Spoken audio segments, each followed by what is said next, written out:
Dès ce 15 mai, toutes les activités de pêche sur le lac Tanganyika seront temporairement suspendues pour 3 mois à la suite d'une charte signée par les 4 pays qui partagent le lac Tanganyika. Les pêcheurs rencontrés sur le port de pêche situé sur le stade olympique s'insurgent contre cette mesure.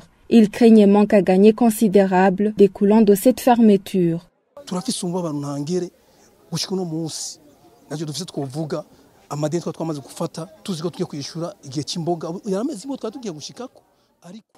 Nous sommes dans une grande désolation. On espérait rembourser nos dettes avec cette saison de bonne récolte qui approche. Quelle explication allons-nous donner à nos créanciers? Nous payons le Minerval de 5 000 jusqu'à 18 000. Qu'allons-nous devenir? Nos bateaux risquent de s'abîmer. Nous demandons au gouvernement de revoir la mesure et de nous laisser d'abord profiter de cette saison de pêche et de nous montrer d'autres activités alternatives à faire pendant ces 3 mois. Nous n'avons rien d'autre à faire. Nous risquons de devenir des voleurs.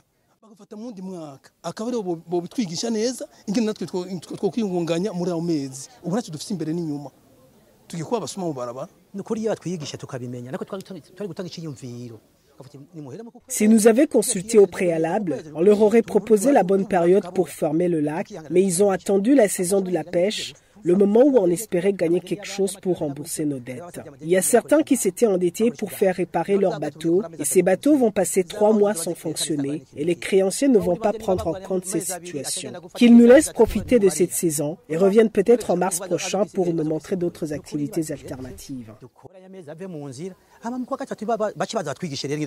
Même grogne chez les vendeuses de poissons rencontrées sur ce port de pêche. Elles demandent au gouvernement de suspendre cette mesure, interdisant temporairement la pêche dans le lac Tanganyika.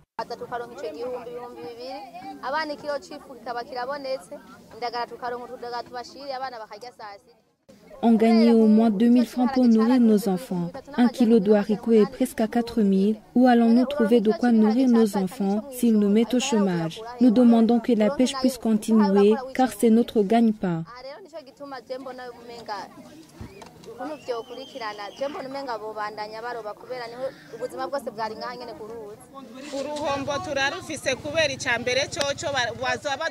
C'est une grande perte.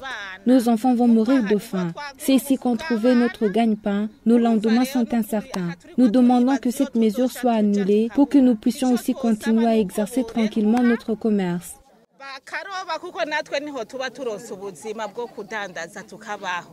Contacté, le secrétaire permanent du ministère de l'Environnement, de l'Agriculture et de l'Élevage indique que les 4 pays qui se partagent le lac Tanganyika sont toujours en discussion.